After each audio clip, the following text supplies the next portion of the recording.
Hello, I'm Sean. Okay, and here today we have got a huge order change, and hang on, I don't think you might not hear me properly. How's that?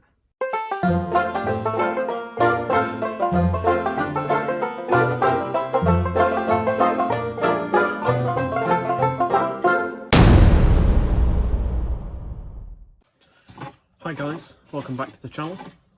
Thanks very much for watching. For those that do watch, all the way through to the end at least. And thank you for you that subscribe. A massive 95% of you, just over, don't subscribe. You watch but you don't subscribe. Why is that? Please click subscribe and the notification bell too, and that way you'll be notified of new upcoming videos, so you can be first there to watch the latest content on my channel. Also, if you enjoy these videos, click like and maybe comment as well. I do read the comments and will reply to those ones that I find interesting. So, what are we doing today? We have a fuse board. So we're doing fuse board change of this job. I've already tested all of the circuits out to make sure and see that the new fuse board will accept it. Because as you may notice, if you're paying attention to the board behind rather than my pretty face, you'll notice, if you're squinting and staring quite closely, you'll notice that there's no RCD protection on this board. It's been mentioned to the customer a while ago, and it's just taken a bit of time to get round to updating the fuse board.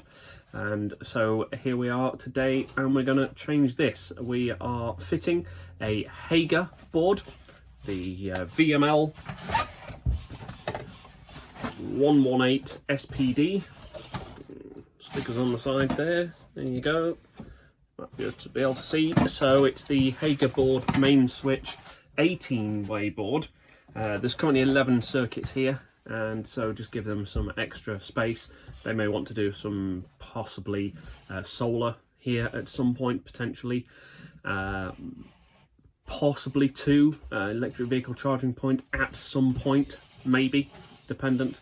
But it just gives them the extra capacity for any flexibility that they may need for any future expansion work that they may want to do.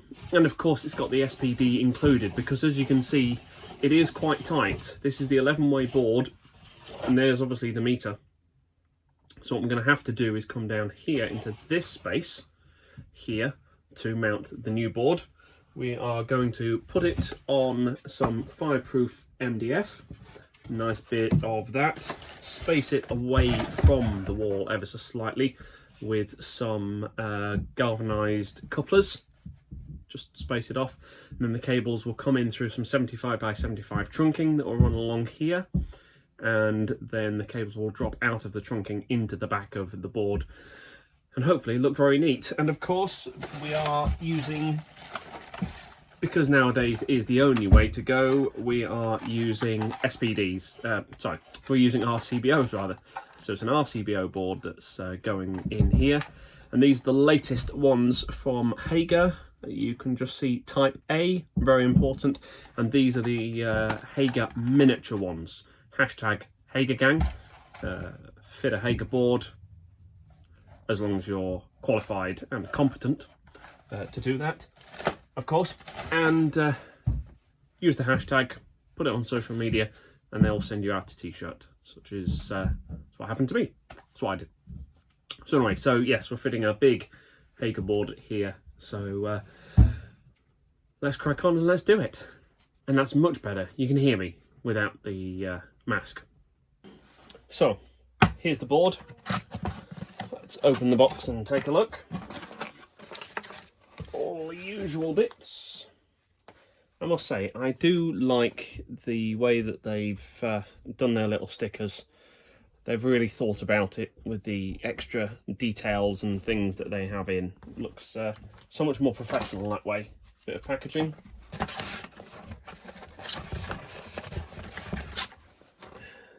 Installation instructions and data sheet.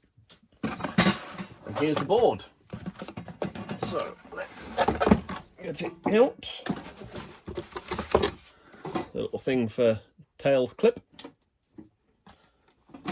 I'm using the Whisker Tails gland for this job, so not using the provided Hager clip. Close this up. It's a bit tight for space on this job, so that's why I've got space just to throw things around. Right, so there's the board. There we go. Let's just move you in so you can take a look.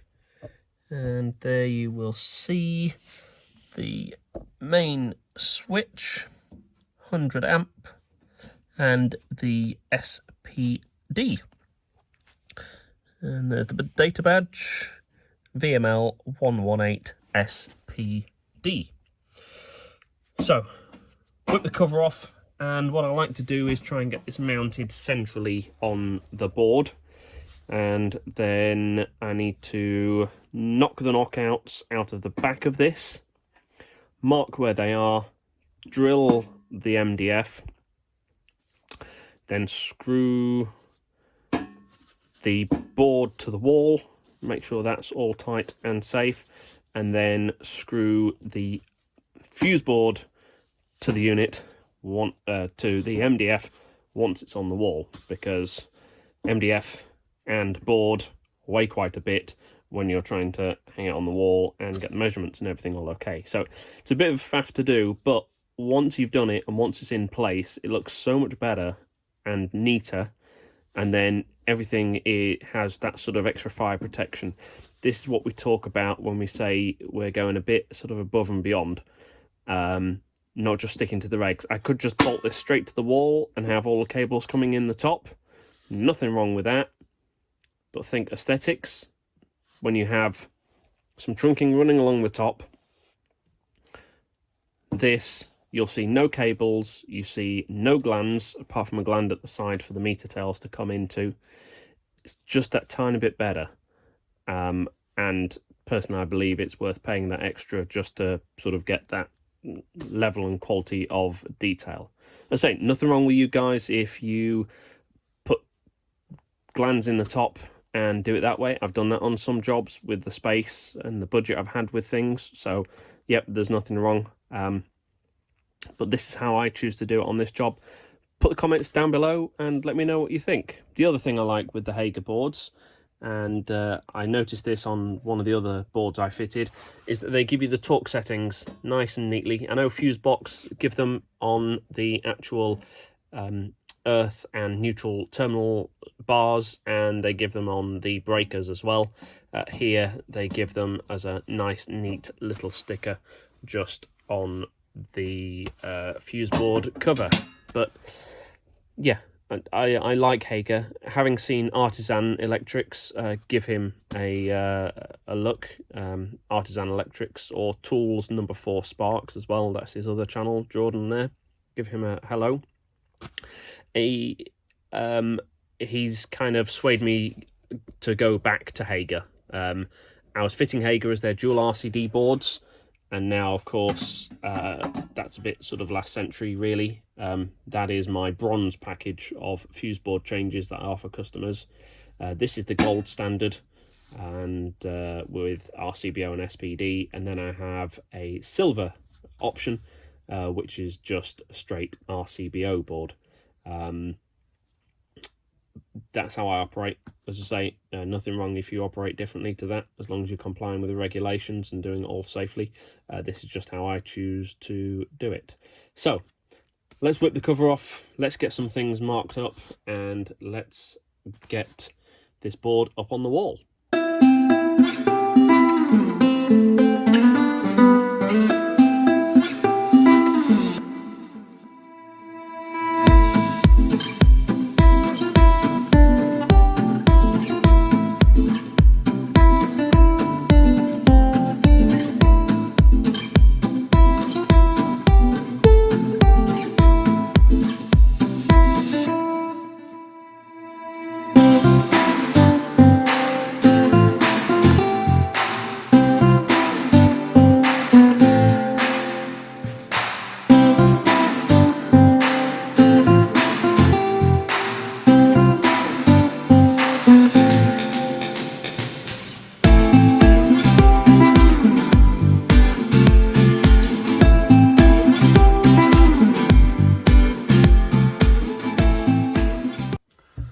Okay, so we've marked out where the fuse board will sit on the fireproof MDF, cut out the holes for where the cables will come through in the back, and marked out the fixing points for where this will fix to the brickwork.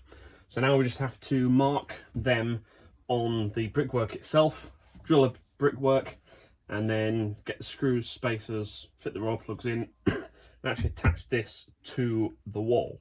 So it's going to sit roughly about there. We've got the board, the backboard rather, mounted now, so you can see where the cables are going to come through in these holes here. And the trunking 75 by 75 will fit along the top here.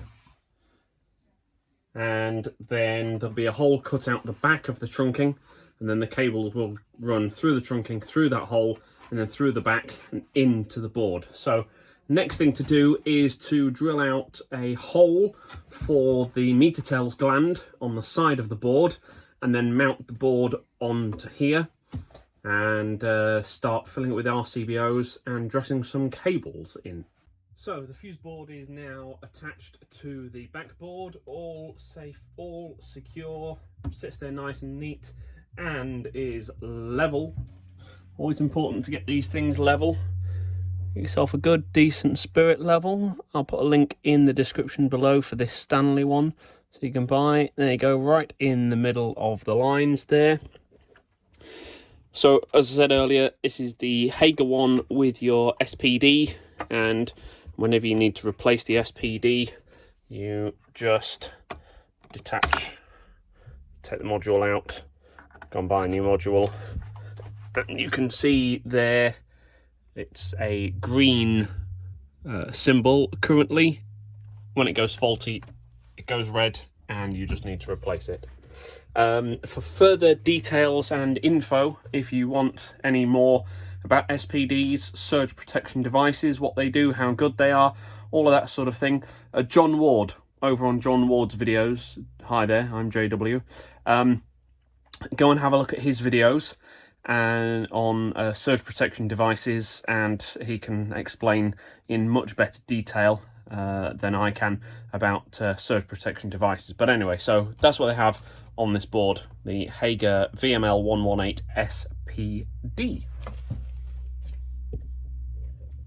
So all that's left to do now is fill it with the RCBOs, bring the meter tails in, and bring the cables into the back of the board. Some might be able to just go straight through, because what we're doing is extending them. So we have a Whisker Wib 5 box. It's just going to sit up there, and we'll have some stuffing glands in the top where the cables will come in. Some may be long enough to just go straight through and out the bottom, and then through the trunking and into the back of the board. Others we may have to extend, or will have to extend the cabling. A couple of the cables up here at the top are very, very tight, so they only just about go into this board, so obviously they won't fit into this lengthwise. So yeah, we can bring it up that way and bring the cables in. So let's dress it with the RCBOs, and we'll get the meter tails in as well, and start to actually get this thing looking like a proper fuse board. So the good thing with these new RCBOs is they're the miniature ones, and they only have just a neutral flying lead, so there's no earth flying lead that you have to be concerned with. So I mean, look at that, so nice and neat. Little test button just there. Yes, these are more expensive than just whacking the board full of MCBs and having two separate RCDs. But think about this. You've got certain things plugged in. You have, on this board we have 11 circuits in total. So you have 5 on one RCD, 6 on another RCD. You plug something in like a laptop or a phone charger that causes the RCD to trip. you lose 6 circuits, or 5 depending on which side you've plugged it into. 5 circuits, and then the RCD won't reset, so you need to call out an electrician. You've got 5 circuits down. This way, using RCBOs, 1 circuit, that's it. It's just the 1 circuit that goes down. As I say, yes, it's more expensive this way, but if you think about it in terms of selectivity for your RCDs, these are the very latest, 30 milliamp, and if you can just see there, if the camera will focus properly, I'm not too sure if you can. No, you probably can't, and it probably won't focus properly. But the symbol, I'll try and show you it on when it's actually in the board, if it will focus properly then. But if you see it there, Type A RCBOs. That's what we should be fitting nowadays. Don't know why we're still fitting on some boards Type AC. Type A RCBOs will deal with some DC leakage. Now, if you're unsure as to what that is, go over and check, again, John Ward's videos, or the E5 guys have done a fair bit on DC leakage through AC RCDs and RCBOs. Have a look at their videos and it will explain, but specifically John Ward, he uses a test bench or setup from Eaton, and it shows how a small amount of DC leakage through a Type AC RCD/RCBO will actually stun the RCBO and will prevent it from working, which of course is the worst case scenario. We fit these things so that they work and they protect the cables, they protect us and our clients and customers. But if they're susceptible to the DC leakage and they're not going to work, well, that's no good to anybody, is it? So make sure you're fitting Type A RCBOs or RCDs, because they still may have their place as a main RCD and just a couple of MCBs, dependent on your particular type of application.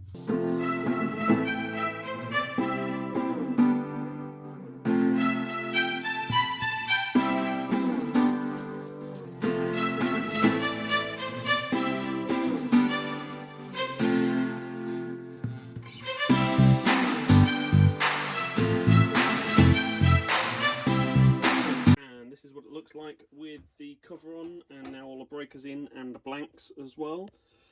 I think you'd agree looks rather smart. So now we just need to start populating it with cables for the fact that we're going to extend with the box there, as in there, over the existing board. Then cables just loop down, around, underneath and up. So let's crack on with that.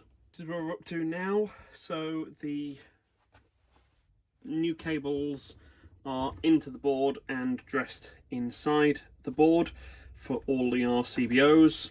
All the earths are in. I just need to torque up to the correct settings, but everything is in. I am going to change this old junction box, stick some Wagos and a Wago box on it, just make it look a bit neater and easier, and then feed the cables up this way up to the adaptable box that's going to sit in place of that. So that's what I'm doing just now. I've drilled some holes in 20mm holes with my Starrett hole saw, thumbs up to Starrett, and going to put 20mm stuffing glands in, and that can take the cables, and then pretty much do exactly the same on the other side as well, and then that will be where the cables all come out. Well, I'm thinking either 20mm stuffing glands on that side, or about there, just cut out one big hole where all the cables come out, and then take some trunking down that side. But with the position that this box is going to be in, those cables would come along. Yeah, I'm not entirely certain that it would work properly because obviously I need to allow enough space to be able to fit the lid on. If those cables come out there like that, they go straight down. Well, we might be able to do it. I'll see how it looks best once we're actually in play with that, but that's where we're up to for now, at least. Old board is off the wall now, and here are the old cables labelled up so we can get them nice and neatly in place into the adaptable box, and everything can be all organised and sorted and straightforward. What I've done is mark up, rather than the detail of the circuit, I've put the new circuit number, because obviously I've then got it on my sheet here as to what the circuit is. So obviously old circuit number 1 there is now circuit number 8. Old circuit number 2 is 10, and so on and so forth, with all the details there. So that's that. That's where we are up to, and it's going well so far. The box is now on the wall, the adaptable box, and as you can see, the existing cables are now through the 20mm stuffing glands and in. Some of the other cables I've been able to connect with Wagos and put them in a Wago box, because they're long enough to just run down the inside bit there. And also rejigged a few other bits, changed that junction box that was down there just for Wagos and a Wago box. So much simpler, and it means it's a tighter and better connection. So now just got to get this mass of cables, including the 6mm, up through that hole there and into the adaptable box, and then connect everything within that adaptable box. Meter tails are already in, main earth is already in. Obviously that just needs a sticker or something around it, but that's sort of snagging bits once we've actually got circuits on and we can check and test everything after that point. But a bit of a way to go yet, as I say, cables to get up there and through for now. So that's the next bit to do. Cables have now made it from the bottom of the board along and up and into here.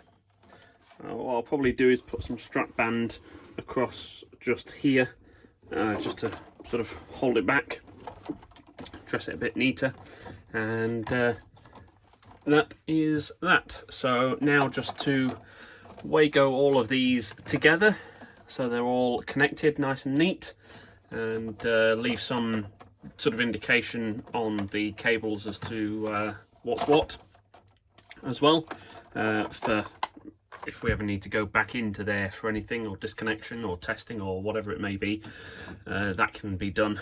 So that's it. And then we have these Wagos for the 6mm cable for the cooker. Bit of a mess, admittedly, but you can clearly see what each cable is and where it goes to, what it's wired into, how it extends up to each cable, and then I was going to put some intumescent seal in that hole there for IP purposes and other circumstances. And then everything's there, and the board is on, just to turn on the lights in here, which are on, pardon the flicker. So that is good. All circuits are on, active, nothing has popped yet.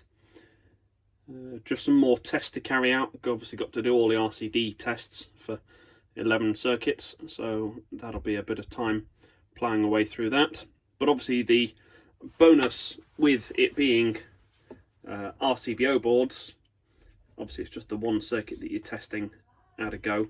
And obviously it's every single circuit is therefore RCD protected. That's the bonus of an RCBO. Yes, downside, you have to do multiple tests of an RCD, but it's much better if there's a fault and the RCD trips, for sake of argument, well, it only takes out the one circuit and nothing else. This is the board all labelled, so a danger 240 volt sticker on the adaptable box, and all the required labelling on the Fuseboard, and nicely labelled with the Brother P-Touch 7600 label maker. Just makes it look a bit more professional than just handwritten labels, I find. Although obviously with some I still do little handwritten things, depends on if it's just small amendments to little boards or that sort of thing. If it's a brand new board though, it just makes much more sense to actually do it as straight labels off of there. And of course the Brother P-Touch series of label makers make it nice and easy and simple.